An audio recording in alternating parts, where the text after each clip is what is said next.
Hello, I'm Rico Cavella. Welcome to this episode of Fearless Aging. And we have a great topic today. The title is Preserve, Protect, Perform. It's about innovative knee and shoulder care. And our expert guest is Dr. Alan Reznik. He's an author, inventor, lecturer, and consultant. He's a board certified orthopedic surgeon specializing in adult and pediatric sports medicine and arthroscopic surgery. Dr. Reznik is driven by the exploration of new ideas that advance health sciences, venture into artificial intelligence, and at the heart of it all, to help people and organizations achieve their goals. He's a prolific author of his two most recent books are I've Fallen and I Can't Get Up. And the one we're going to talk about mostly today is the Knee and Shoulder Handbook. So this is going to be very important. I think there's not too many of us that aren't dealing with some sort of a knee or shoulder issue. So this is going to be really informative. So Dr. Resnick, thanks so much for being here. Well, thank you for having me. Always look forward to talking to you. Last time we got together, we had a nice conversation, and I think we helped a lot of people. So I was looking forward to getting a chance to speak with you again. You have some great stuff on your website and everything else. Well, I appreciate that. Yeah, that's the whole idea. That's why we're here to see how we can help people age fearlessly. And of course, with your topic, if you can help people with their knees and shoulders, that's going to help them to not fear aging and age fearlessly. All right. So, how about we start with, I assume the most common orthopedic conditions are knee and shoulders.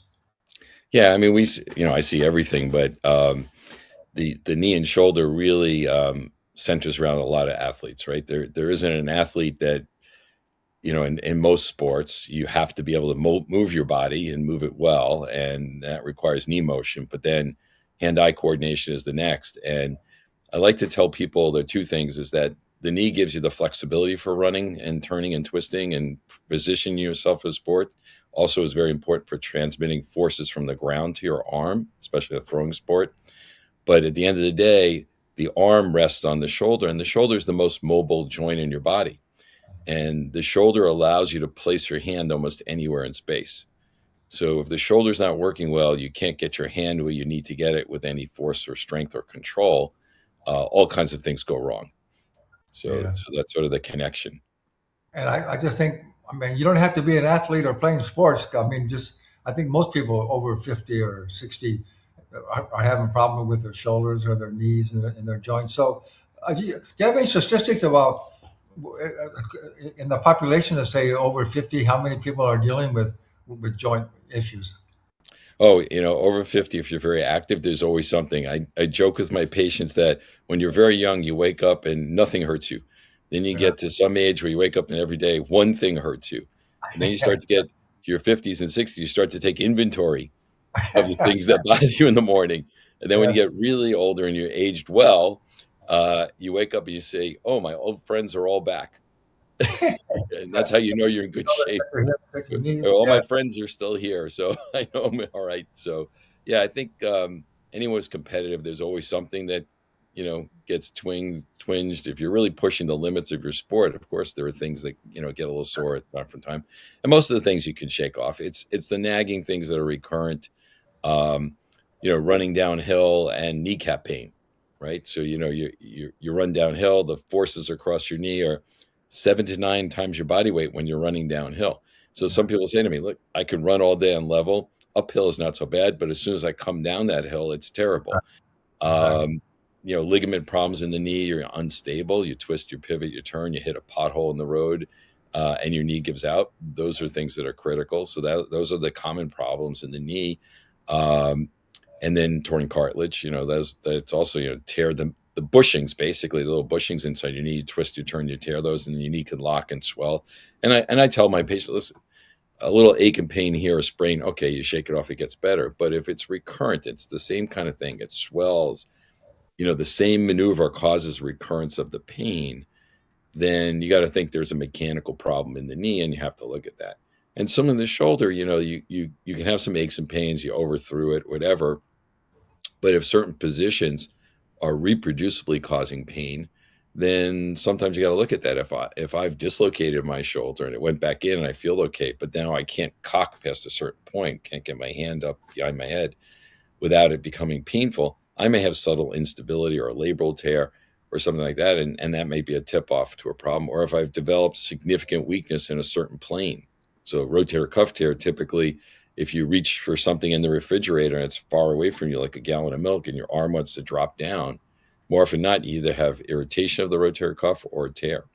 So those are the things. And then I know you picked up on my blog about scapular or shoulder blade motion. And sometimes watching someone raise their arms overhead, if you just go like that and watch from behind them and let them bring their arms down, you'll see that one shoulder blade moves smoothly and the other one maybe hitches or wings out or wings in. And when you see that, that's a tip off that there's something wrong inside the shoulder or the muscles that support the shoulder. So those are the things I look for. And patients at home or athletes at home can look for it as well. Well, before we get into it, 'cause I just want to ask you, how you can protect your joints and prevention and all those things and ways to preserve your joints. But I do want to, since you mentioned that, I want to ask you the question of, because I know you mentioned here too also, is that what questions to ask if you have to go in, if you go in to see an orthopedic surgeon? How to, how to make the Usually, visit usually the productive. first thing is, "What's wrong with me, doc?" Right? That's the first thing. And then, but really, let's peel that back for a half a second. So much of diagnosis is a good history. So, I always say to people, "What are the three things you really need?" And they say, "Oh, you need an MRI." I say, "No, no, you don't need an MRI. What you need is you need to tell me what's really wrong. When does it hurt? What happens when it hurts? And what makes it feel better? And how long it's been going on? How frequently it happens? Those kinds of things. Are there positions that set it off? Things like that. So a really, really good history. I'm already thinking of the six things that can cause what you're saying, right? The second piece of it is a very, very good exam, right? So if I have the history now and I kind of know I'm coning in a little bit, I'm thinking about, oh, maybe this is really a ligament problem, a kneecap problem. Maybe it's really a foot problem. The patient doesn't realize, or it's a hip problem causing knee issues. Any of those things, I'm going to focus in on the exam. I'm going to do a general exam and then focus in on the things that are most painful. And I'm going to actually try to touch it and see what hurts. And then I might do some maneuvers with the limb to see what brings the pain back, right? So certain, like, do you have a draw test and your ACL is not working? Do you have a posterior sag? Do you have a meniscal sign? Is your knee swollen, for example? Or do you have rotator cuff impingement signs or pain with rotation that tells me it's your biceps that bothers you? All these little tests. You do all that, and then I'll get an x-ray. And plain x-ray will rule out a tumor, right? First, a bone tumor. You don't have a fracture. You don't have a dislocation. You don't have calcium deposits. You don't have loose chips in your shoulder. Or are the bones malaligned? Like, is the shoulder sitting in the wrong place? It's not really lined up right. So all those three things together, probably 98% of all diagnoses are made, right? An From an X-ray? MRI goes for something like maybe there's something inside the bone or inside the knee that I already kind of know after your history, your physical, and your exam. I'm saying this is probably a meniscal tear that's symptomatic and it warrants maybe surgical intervention. Now I might be in the planning phase. And I'll say, okay, I need an MRI for that planning phase to kind of pin down exactly what's going on inside the knee. But I already know I have a very good idea what it is, right? So I think that people have a misconception. So, the first thing they say, well, just get an MRI. I don't know what's wrong. An MRI can overread things. It can underread things. An MRI also is not, it's not a perfect image, right? It's magnetic waves that go through you, and then the computer back calculates what it thinks is there. But there's artifacts, and there are things that fool MRIs. And so sometimes you see something that's not real. So I always do, let's the pillar of three things first, a good exam, good history, and plain x-ray. And then some kind of plan of what to do about it. And if there's still a mystery, maybe an MRI, or maybe you do the initial plan because it's going to cover 98% of the stuff. And you fail the initial treatment, maybe we'll get an MRI. Maybe there's something else going on that we don't know.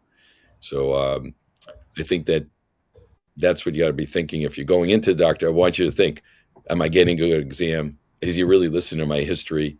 Did he do an X-ray to see I didn't break anything? And let's go from there. Let's formulate a plan from there. So That's that's some an great information. orthopedic injury. That's the most common.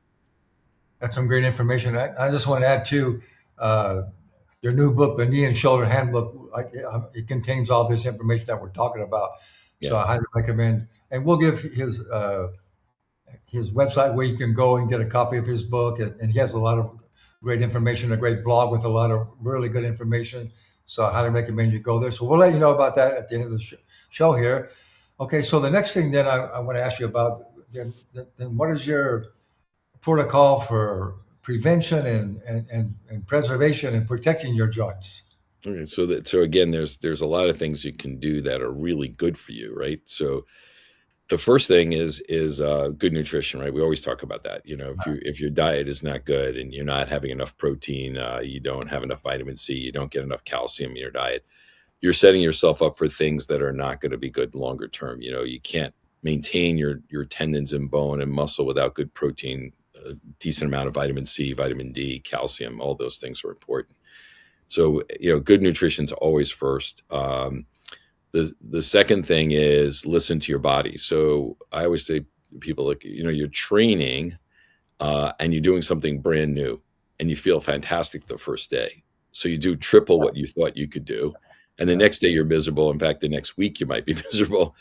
And then you decide to, even though I'm miserable, I'm going to run through that but the body takes time to catch up. And one thing people don't understand about bone is alive. And that's why one of the reasons I came to orthopedics, because it is a fascinating thing to know that the bone is constantly reading the stresses that it sees, and it creates tiny little electric currents. It's called piezoelectric. Bone is a special material in that force creates electric currents inside your bone. Those electric currents tell your body where the bone is being stressed, and it adds new bone to those areas. When you stop stressing the bone, the calcium is taken away. So your bone is actually a perfect model of all the forces you see every day. So if you're someone who's always been a runner and now become a biker, or always been a swimmer and now become a runner, the forces that you see in the new sport are going to be very different than what you've calibrated for your whole life. And so there's going to be an adjustment time, and it's much longer than just a day or two. When your bone remodels to accommodate the forces, it takes weeks and weeks and sometimes months. And the muscles do the same. So your muscles are extremely efficient. And one of the things that muscles do is they set the length based on the most efficient pattern for the activity you're doing most of the time. So when you switch from biking to running, or you switch from tennis to, I don't know, swimming maybe, your muscle length that's ideal for each sport is slightly different. So there is a muscle period where the muscle accommodates the new sport, and there'll be stiffness and soreness with that. So you have to let the bone catch up to you and the muscle catch up to you when you begin something new. And sometimes that takes longer than we like. Some people put a rule of thumb, like if you're doing a new activity, you shouldn't increase more than 10 to 20% per week over the previous comfortable level for most people. So that's sometimes a rule of thumb. So if I can run comfortably 3 miles, maybe I can add a third to a half a mile or a little more every week. 3 would be a low level for a lot of runners, but some people, they really start at a very low level, and that's a nice way to build up. Yeah. So the message is, if you change your activity or start something new, take it easy, ease into it. Don't just jump in full blast. That's so important. Yeah, absolutely. Uh, And then and then, stretching and flexibility, that's the last part of that, right? So yeah, you need to stretch and be flexible. and also to build your muscles, also to strengthen your muscles so they can protect the joints as well, right? Sure. And Uh, then and the other thing I talk about in one of the little podcasts from a long time ago, actually probably did it about 15 years ago. I did this thing called Rites of Spring, and what it is like people. Right now it's changing seasons. Anytime the season changes, people change their sport, mhm. and when they change their sport, they need to check their equipment at the beginning of each season, make sure it's in good shape, because if your ski bindings are not right, you're going to hurt yourself. If you have you've outgrown your shoes, or the shoes are in bad shape, or the cleats are broken, whatever it might be. Particularly in kids as they grow, some parents put the kid in the same cleat as last year, and the feet are twice as big, and they're miserable. They get blisters, and so what happened? I need new cleats, Mom. So anyway, so I tell them check the equipment and then check the conditions, right? Because as you first go out at the beginning of ski season, there's not snow on trails. Some of the trails are a little more dangerous, and at the end of the season too, where they get icy and it's melting and whatever, it's a little more dangerous. And the same with fields. The fields aren't in prime condition in the very beginning of season. They might be still a little muddy. They might be potholes. There may be rocks from the winter. So check the field as well. So I would say, take a couple minutes, look at the equipment, look at the field conditions, and adjust your activity so that you're playing in a safer environment. Yeah, that's so good. So one of the last things I just want to ask you, what do you think about running? I kind of advise my clients, especially when you get older, to try not to run too much on asphalt or concrete. Try and run on a track or on a beach or on the ground. Running on Surf ground. asphalt concrete is pretty. It's pretty pounding on your joints, isn't it? Yeah, and also in the winter, asphalt and concrete actually get harder. People think, oh, it's a pretty hard surface, but the asphalt and concrete actually are harder in the winter when it's colder. So it's also more impact. The other thing people don't appreciate is the shoe itself is a plastic or rubber. In the cold weather, within 10 minutes, it gets very cold. So whatever cushion you have in your shoe is no longer cushioning you. So surf surfaces are great. And someone says, well, I have these great sneakers, Hoka's, whatever. They're great sneakers that I can run on anything. But if you actually felt the plastic, if you're running in very cold temperatures, you'd see that it becomes very hard very quickly. But the impact load, it's downhill, as we said before, is more problematic than uphill and level ground. So as you get older, more level surfaces, softer surfaces, those are going to be better for you and your joint, preserve your joints longer. And the other thing is the stride type. So I have some patients, you can hear them in the gym.